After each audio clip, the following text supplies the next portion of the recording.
When you express yourself on the street, at home, wherever, or when you're using spaces like this, you are not subjected to abductions.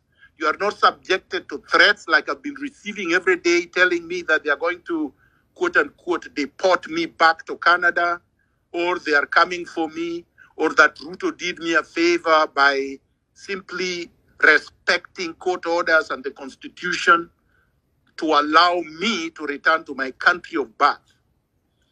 This is, in a nutshell, what is happening today. It has accumulated for many decades. Between 2017 and 2022, many people recall, Uhuru Kenyatta did the same thing. He turned his guns on the people. He was abducting Kenyans. Many of them, their bodies were found in River Yala. Many of them disappeared up to today. And we know people were tortured. Personally, my house was bombed. They abducted me just the same way they've been abducting people at night when I was sleeping. Vanished with me, tortured me, and forced me out of the country. This is the context. So when the Gen Zs come onto the streets and say, reject Finance Bill 2024, we should not lose that historical context. That the grievances are not new. That this culture of impunity that Ruto now exemplifies, the refusal to listen to the people, the runaway corruption, the plunder that does not know limits, the arrogance that you see when D posts on X, and when Farouk and Sudi go to Harambes every week and purport to donate tens of millions of public money that they have stolen. Farouk Kibet does not hold any public office, but can donate on every weekend Harambee 10 million shillings. Sudi's salary is 1 million shillings, but he can donate 20 million every weekend. These are public money. When Kenyans see Ruto walking around with a watch worth 30 million shillings, many watches, and shoes of 2 million, and takes a private jet to the US that is purportedly worth 200 million, does not account for any of this. When Ruto cries that Uhuru Kenyatta left an empty coffers at Treasury, but instead of going for the people that looted the Treasury and left the coffers empty so that they can pay the so-called debts that Kenyans did not consent to them taking, he then turns around and overtaxes Kenyans. The same Kenyans that are unemployed, the same Kenyans who cannot afford 3 meals a day, the same Kenyans that is brutalizing. This is the trigger. Finance Bill 2024, which is an IMF World Bank project, was simply a trigger based on the historical grievances that Kenyans have had for all this time. It was also precipitated by the fact that even though the Constitution ended, at least legally, the imperial presidency, the president has refused to recognize the constitutional limits. For instance, he's using the power of the presidency that is limited in the Constitution to emasculate parliament, and has emasculated parliament completely through bribery, through CDF, which the courts have declared illegal, through threats like that of Kibet Farouk, through kidnappings or abductions, and through bribery. He has also emasculated the judiciary, again, through the same mechanisms. So the legislative arm of government and the judicial arm of government have been turned into extensions of State House. The executive is now engaged in impunity. They do things without restraint. The victims of injustices, the victims of Kenyans who have been abducted, Kenyans who have been tortured, Kenyans who have been murdered or extrajudicially killed, have not received justice. Ruto has not even spent 1 minute expressing his condolences. So, in other words, we have had unbridled arrogance of public officers, including the president, that has exploded into the protests. People, I believe about 65% of Kenya's population is unemployed. These people are on the street because, number one, they don't even have anything to do. They don't have anything to do because the state has failed. The government has failed to take care of them. Ruto was saying the other day that he wants to export manual laborers to Germany and other places. And many of us are saying, no, the reasons Kenyans elected you is to create employment in Kenya so that these young people, these unemployed, can contribute to the development of the country in Kenya, not going outside to become slaves and to be mistreated in Saudi Arabia and many other places. So, what is the way forward? From what we have seen in the last 1.5 weeks, William Ruto is not interested in accepting the fact that the people have rejected what he has been doing for the last 2 years. Why do I say that? Number one, the abductions are continuing. Today, you saw that they abducted the former MP from his own region, Mr. Alfred Keter, in broad daylight, in front of his children and wife, coming from a church. So that's not a contrite and reasonable leader. That's not a democratic leader. That's not a leader who is listening. Because what is it that Keter has been doing? Keter has been using his XSpace to challenge Ruto, to question him, to interrogate him, to express his opinions pursuant to the Constitution. The Bill of Rights gives him that, give him those rights. But Ruto does not respond reasonably. If Keter had done anything wrong, if Keter had committed any crime, there is a way to summon someone to the DCI or to arrest them humanely, in a dignified way, legally, by 2 policemen appearing at home and telling him that he's under arrest. I don't think that he would resist. But here he's being abducted on the streets, just like many Kenyans have been abducted and disappeared. Number 2, he unilaterally purported to have withdrawn, quote unquote. I use quote unquote because the bill has not been withdrawn.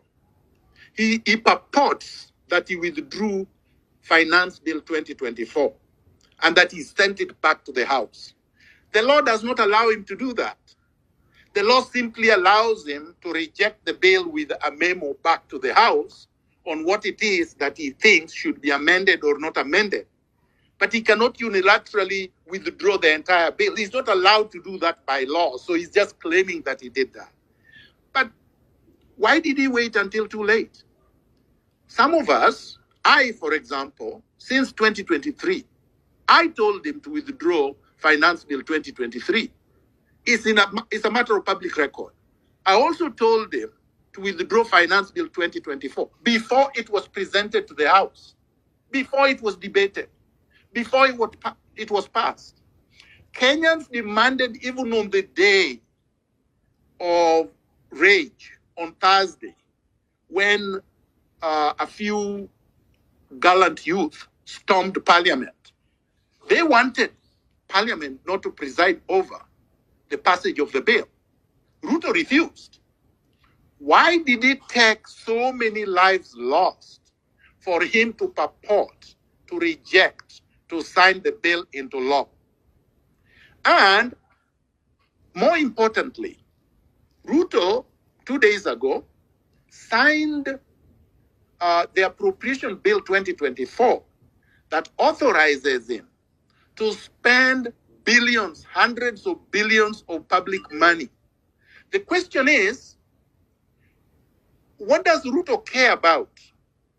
The money that he's supposed to spend and loot, or the taxes? Because he's still taxing under the Finance Bill 2023 anyway.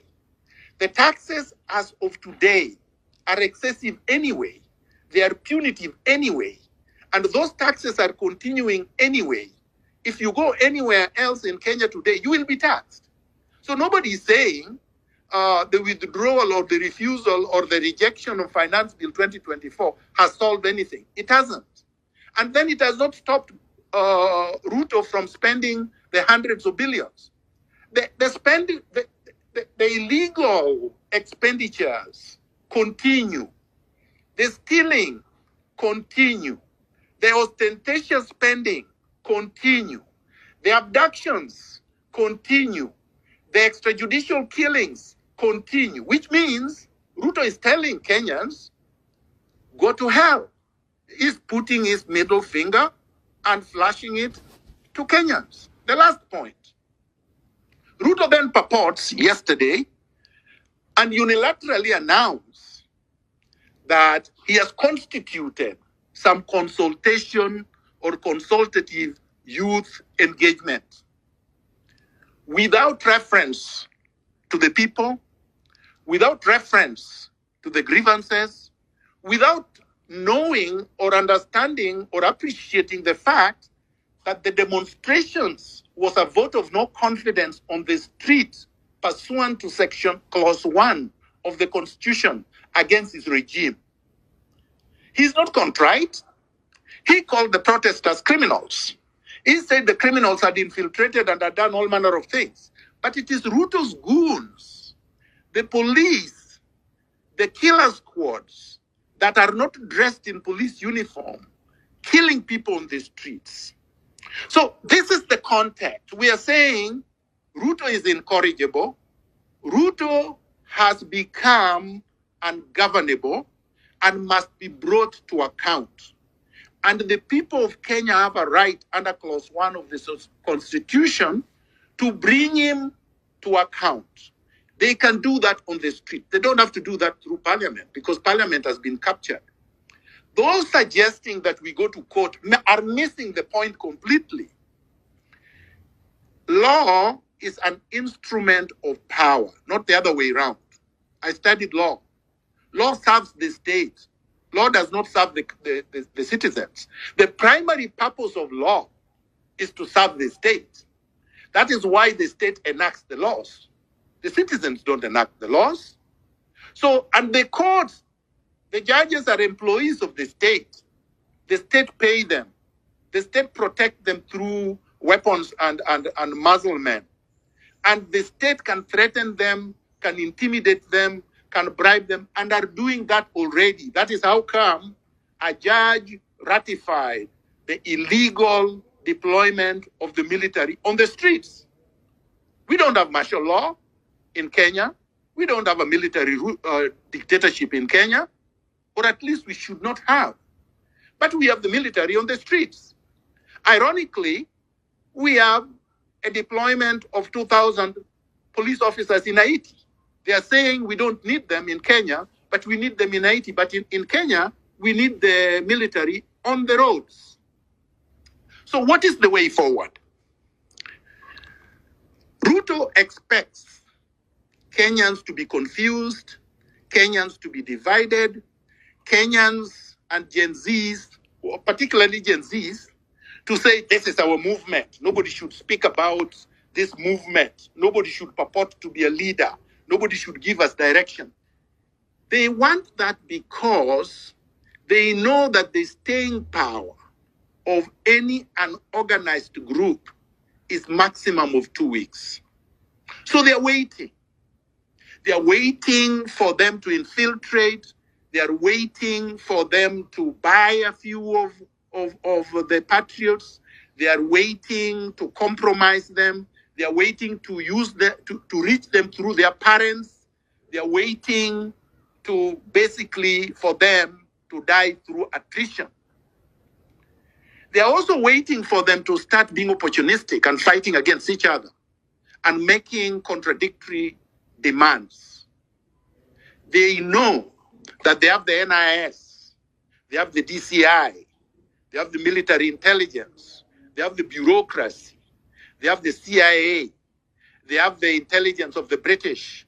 They have all this institutional firepower against just discontented citizens. So they expect the discontented citizens to be confused. We cannot allow ourselves to be confused. And I say ourselves because this struggle does not belong to any generation. This is a struggle for all Kenyans. It cannot be a struggle for one generation. The problems we are facing affect all Kenyans. Overtaxation affects all Kenyans. Tyranny affects all Kenyans. Keter that they abducted today is not a Jay-Z, is not a Generation Z. So we know that he wants to divide us. So we cannot allow that. So our demands, in my respectful opinion, can only be one. Ruto and his entire regime must go. They must resign now. Because they are not capable, they are unable, they are unwilling, and it is not in their best interest to resign. They will not do it willingly. All right? Power does not concede without resistance. Power does not concede without a fight. Nobody exercising the kind of power Ruto has will surrender without a fight. So he will not throw in the towel on his own. He will not concede to the extent that what he does is inimical to his existence. In other words, if Ruto were to surrender today and gave in to everything, which then makes his survival as a head of state and a head of government and his so-called re-election prospects almost zero, he will not do that. And we know right now it is almost zero. It is now that we must demand that he resigns because he is at his weakest point. He cannot leave to State House and go anywhere. He cannot even go abroad and waste our money. He cannot go to church anymore. His wife could not even go to church this weekend. He could not go to church and leave without people chasing after him. His MPs cannot walk freely in Kenya. His ministers cannot talk anywhere. We have them, as they say, by the scrotum. If you stop squeezing, you give this maniac the ability to come back and consume everyone. They have already identified each one of us. So all they will need to do is come and pick each one of you one by one and disappear with you and nothing happens. Our strength is in our numbers. Once you gather in huge numbers, other than him being vicious and hiring snipers, there's nothing else he can do. And right now, he's at a corner. The ICC is watching. The international community is watching. The UN already told him that he cannot abuse Kenyans. The press is all over him. Ruto is at his weakest point. This is the time to go for the kill. If we don't do it now, he will recover. And he will defeat everything that we are fighting for. Now, people said, so what happens after he resigns? I had proposed something very, very simple. We set up, and I'm not saying people have to agree to this, but it can be debated and people have to tell me what other better ideas they have.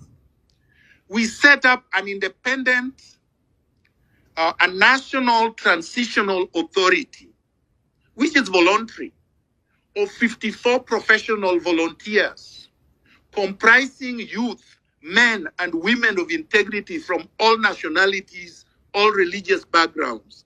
54 because we are about 54 communities. So no community to be left out of this transitional council because it has to represent Transitional Authority because it must represent everyone, small and big communities represented equally. This authority will set up an independent investigative authority to investigate all questionable land transactions, corruption scandals, allegations of all institutional and individual abuses, political assassinations from 1963 to present. This has not been done before. This is equivalent to the Nuremberg process in Germany after the Nazis were defeated. All right? When Hitler was defeated, a process was set into place. The third thing that we need to set up, which this National Transitional Authority will do, is to reconstitute the IBC within 2 weeks. You cannot allow Ruto to reconstitute the IBC. That would be stupid, because the people he will be putting there will be people that will be serving his interests for 2027. That is exactly the problem that people had in 1992, after Moi allowed the multi-partyism, or in 2002, when Kibaki took power, or in 2018, after the National Accord was put into place. We allowed politicians with vested interest to nominate their own people that will serve their own interests. The results will exactly be what we have now or worse. The elections of 2027 will not be democratic because we will have vested interests controlling the process. These bodies will be the ones, once the investigations complete, once the prosecutions continue and proceed, that you will have a transformed judiciary. You will have a transformed IBC. You will have a transformed national and county political systems. And we will be completely liberated. And this can be done. The elections can be held in 3 months. People think that elections are a very complicated thing. India organizes elections in 1 month. And India is the most populous country in the world. And they have more than 2.5 billion people. I mean, Britain just announced an election. They're holding it in a month. France held elections in 3 weeks. Elections are not the most complicated things.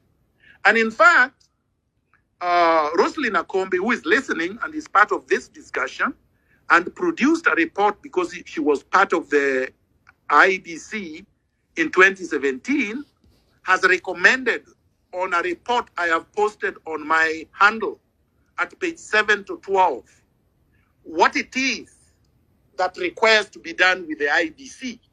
She's saying, and she's been there, you cannot have a government in power that has abused power, that has been alleged to have stolen elections, that have looted money, that controls all levels of power, to reconstitute the IBC.